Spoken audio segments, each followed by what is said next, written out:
My parents got my brother a luxury car for graduation. Then I opened my gift and was shocked. I never thought in a million years I'd be the one to cut ties with my own family. I always pictured myself as the loyal son, the one who'd stick around through thick and thin, always there for my folks, no matter what life threw our way. But as it turns out, money has a funny way of revealing people's true colors. My name is Alex, and I have a twin brother, Ryan. Growing up, it was always clear we were treated a bit differently. Ryan was the golden boy, athletic, popular, the kid who could do no wrong in our parents' eyes. I, on the other hand, was the quieter one. I preferred diving into a good book or tinkering with computers to hitting the sports field or partying with friends. Don't get me wrong, I didn't resent Ryan. I didn't, but I was always aware that when it came to our parents, he was the favorite. Even so, I never imagined things would get this bad. We both graduated college on the same day, at the same ceremony. It was supposed to be a proud moment for our whole family. Ryan had taken the traditional route, majoring in business, while I had forged my own path. I had started working online when I was just 16, freelancing and stashing away every penny I could earn. By graduation, I had a decent chunk of change saved up. Not enough to be rolling in dough, but enough to live comfortably. The day after graduation, my parents blindfolded Ryan and led him outside, where they surprised him with a brand new luxury car, a sleek black BMW. He was beyond thrilled, jumping up and down and hugging our parents like they just handed him the keys to a mansion. I was happy for him, truly. But a nagging thought crept into my mind. What about me? I wasn't expecting a car, that's not really my thing. But maybe a nice watch, a heartfelt letter? Even a simple, "We're proud of you," would have been nice. Instead, my dad handed me an envelope, and my stomach dropped. Inside was a bill, a long list of numbers, amounts, and final totals. I stared at it, completely confused. "What is this?" I asked. My mom beamed, like she was giving me the best gift ever. "It's only fair, Alex," she said. "You've been working for years. You've saved up so much. It's time for you to help out the family." My dad nodded in agreement. "Ryan doesn't have anything saved yet. He'll need help getting his start in life. But you're responsible. You've got money. This is just a small way for you to contribute." I felt my blood run cold. It wasn't a gift. It was a debt they were handing me. They expected me to pay for them while they rewarded Ryan with a luxury car. And they genuinely thought this was fair. I glanced at Ryan, expecting maybe a hint of guilt, or at least a, "Hey, this isn't right." But he just shrugged and said, "Dude, you're always saying money doesn't matter to you." That's when I made my decision. I took a deep breath, folded the paper neatly, and slid it back into the envelope. "Thank you for this," I said, my voice steady. "It's a real eye-opener." My mom beamed. "I knew you'd understand." I smiled back, then I packed my bags and walked out. No yelling, no arguing, just a clean exit. They didn't even try to stop me. I don't think they fully grasped what I was doing. Not yet, anyway. But that would soon change. 2 weeks later, the desperate calls started. I ignored the first call, then the second.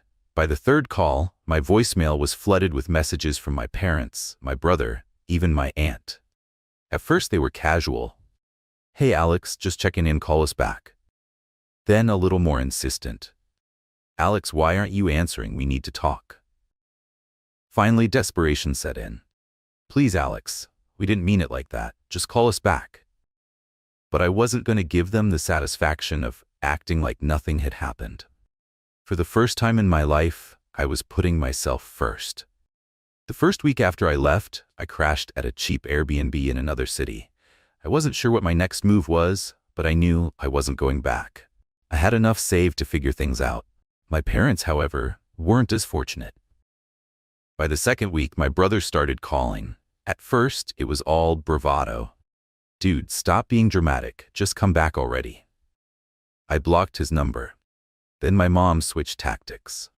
"Alex, sweetheart, we're struggling. You know, we've always supported you. Can't you just help us out a little?" That was rich, coming from the woman who had smiled as she handed me a bill instead of congratulations.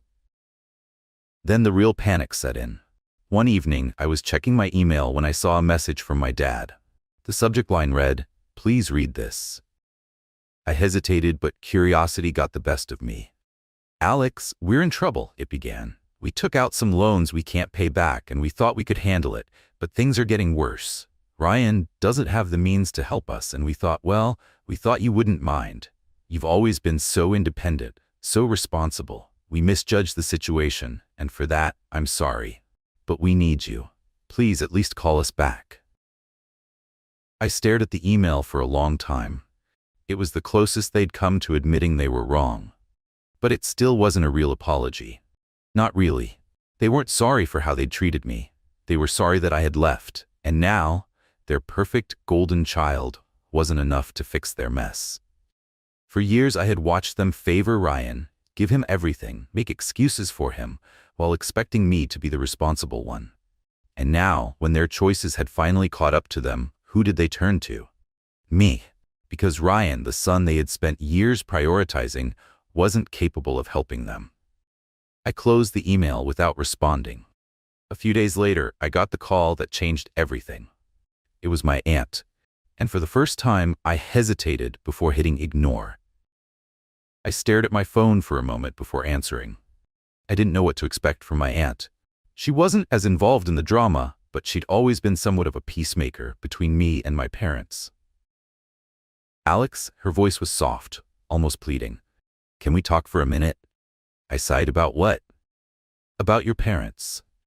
"Yeah, I know," I said, keeping my tone level. "But I think they're a little more worried about themselves right now." There was a long pause. Then she said, "Please, don't be like this. They made a mistake. They thought you would understand. They didn't mean for things to go this way." I could hear the desperation in her voice, but I wasn't backing down. Not now. Not after everything that had happened. I took a deep breath and asked the question that had been swirling in my mind for days. "Why, Aunt Karen? Why did they buy Ryan a car if they're struggling? If they're in debt, how is that even possible? How could they think that's okay?" Another long pause, then finally she spoke, her voice shaky. "I don't know, Alex. They thought they could handle it. They always wanted to give Ryan the best, and they figured it would be a good way to celebrate his graduation. They never imagined you'd leave over it." I felt the weight of her words, but it didn't change anything. My parents had always put Ryan first, given him whatever he wanted. And now they had crossed a line that I couldn't ignore. "And what about me?" I asked. "What did I get for graduating? Huh? A bill? A bill for their debt?" I couldn't keep the bitterness out of my voice. She was quiet for a moment. "They didn't know how to show you they were proud of you, Alex.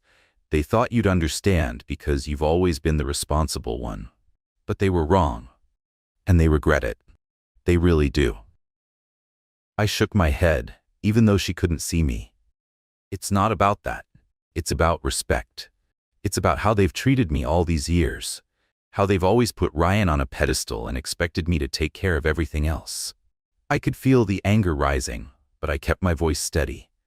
"They didn't give me a car, an opportunity, or even a proper thank you for all the work I've done. Instead, they gave me their problems, and now they want me to fix them." Aunt Karen was silent for a long time. "Alex, I think they're finally realizing they've messed up. They just don't know how to fix it. Please, come home. Let them make it up to you." I wasn't sure if I could. The emotional toll was too heavy, but something inside me softened, just a little. "Maybe," I said, "but they have to show me they're serious. This can't just be another excuse. If they really want to fix things, they need to prove it." Aunt Karen sighed in relief. "Thank you, Alex. I know this isn't easy." Before I could respond, she added, "But there's something you should know. Ryan called me too, and he's been asking if you'll come back. He's not as indifferent as you think." I frowned. "Really? He's actually concerned?" "Yes," she said quietly. "But it's more than that. He's starting to see the bigger picture. He's starting to realize just how much you've done for the family, and how much he's taken for granted." I didn't know what to think of that. Ryan, the golden boy. Realizing his actions, it sounded too good to be true. But maybe, just maybe, things could change. I still didn't know if I was ready to go back. But I had a feeling this story wasn't over yet. And in the next chapter, I would hear something that would push me to finally make a choice. The days passed and I stayed in my little Airbnb, sorting through my thoughts, still refusing to call back. Then something unexpected happened. It was a Thursday evening when my phone buzzed. I didn't recognize the number, but I answered anyway. "Alex?" "Yeah," I replied, my voice cool. Ryan's voice was shaky, and there was a long pause before he spoke again. "Alex, I'm sorry, but things got worse. Mom and Dad, they didn't listen.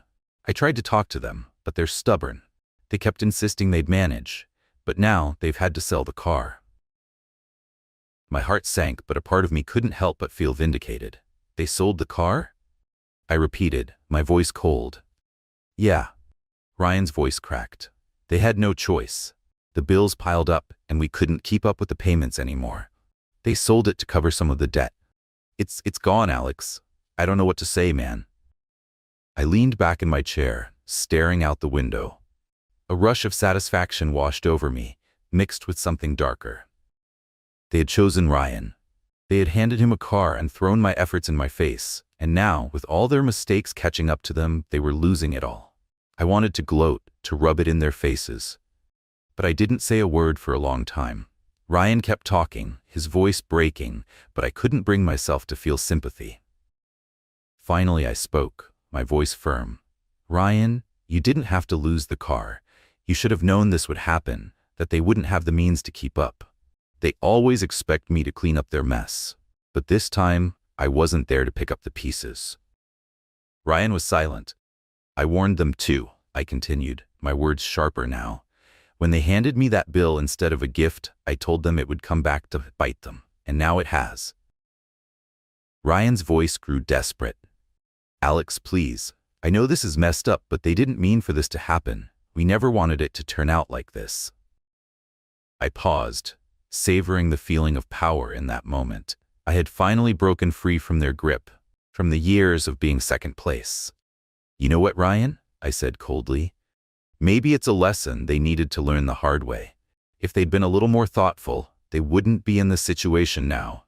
I hope it stings." Ryan started crying, and for a second, I almost felt guilty. But then the image of my parents' smug smiles when they handed me that bill flashed in my mind. I didn't feel guilty. Ryan's sobs echoed through the phone, but I didn't offer comfort. Instead, I hung up, and for the first time, I felt a sense of justice. The scales were balanced, and my family was finally learning the consequences of their actions.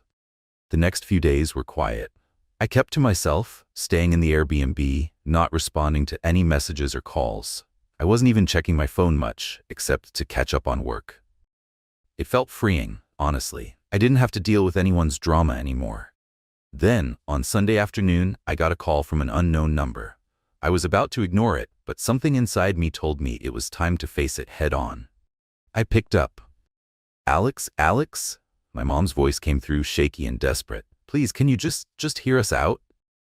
I didn't answer immediately. Instead, I leaned back in my chair, slowly exhaling. It had taken them this long to come to me, and it felt good to know they were finally on the other end of the phone.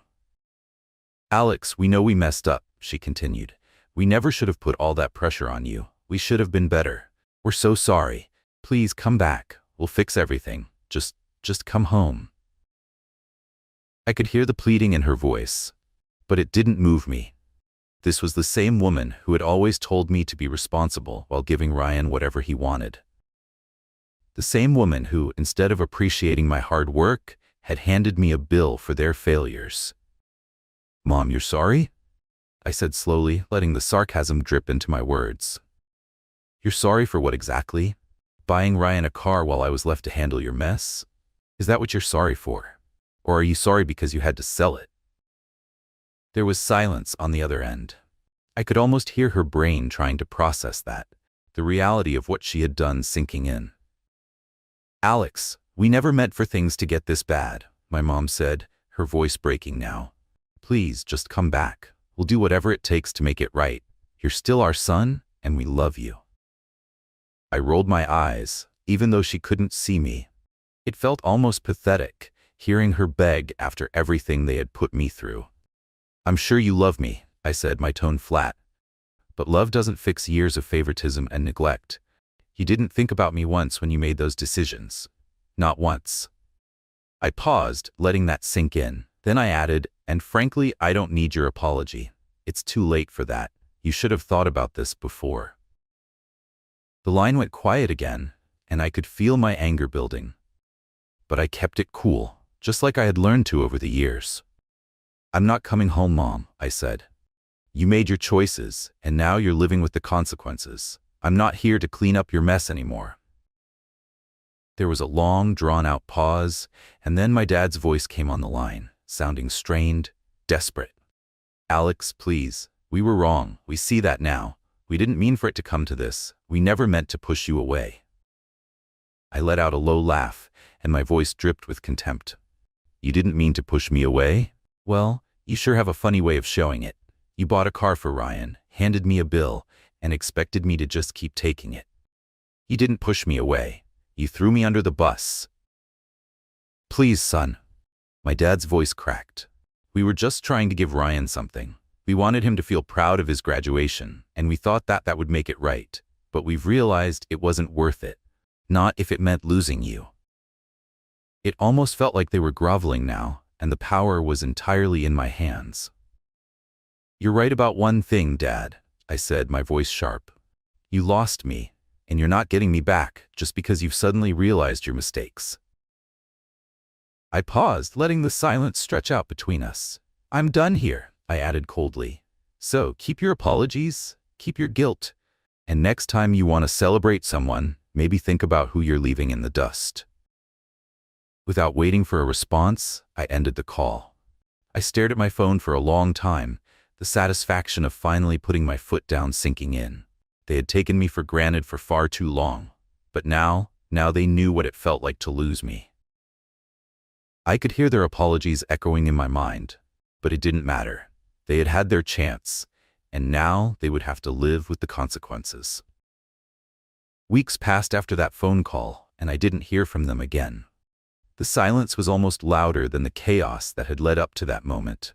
I kept going about my life, working, enjoying the peace and freedom I'd fought so hard to create. Then, one afternoon, a package arrived. It was from my parents. I stared at it for a while, unsure of what it could be.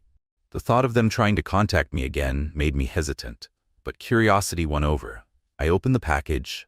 Inside was a simple letter, handwritten. The letter was crumpled. Alex, we don't expect you to forgive us. We know we hurt you, and we've realized we've lost something far more important than a car or a gift we could never afford to give you. But we want you to know, we're sorry, and we'll always love you, even if you never come back. Please don't forget that. I read the letter twice, my eyes scanning over the words, feeling nothing. It wasn't enough. It wasn't even close. I threw the letter into the trash without a second thought, the satisfaction of not being swayed by their last-ditch effort settling in. I wasn't angry anymore, just indifferent. As for Ryan, I'd received a few more texts from him apologizing for being caught in the middle. I ignored them too. He had chosen his side. He would have to live with the consequences of that choice. Life went on. I kept growing my business, kept moving forward with my plans. It was all on my terms now, and I wasn't about to let anyone, least of all my family, take that from me. And as for them, well, they would always have their regrets, but at least I didn't have to carry the weight of theirs anymore. The end had come, but it wasn't a tragic one. It was a reminder that sometimes you have to step away from the people who never gave you a chance to be seen so that you can finally see yourself clearly. And for me, this was the beginning of a new chapter. At the end of the day, Alex made a bold choice. He stopped letting his family's actions dictate his worth. It wasn't easy, but by walking away, he finally took control of his own future. It's a hard truth, but sometimes the most important relationship you can nurture is the one with yourself. What do you think? Was Alex right to leave, or should he have given his family another chance? Drop your thoughts in the comments. I'd love to hear what you think. And if you want more stories like this, make sure to subscribe and turn on notifications so you don't miss out.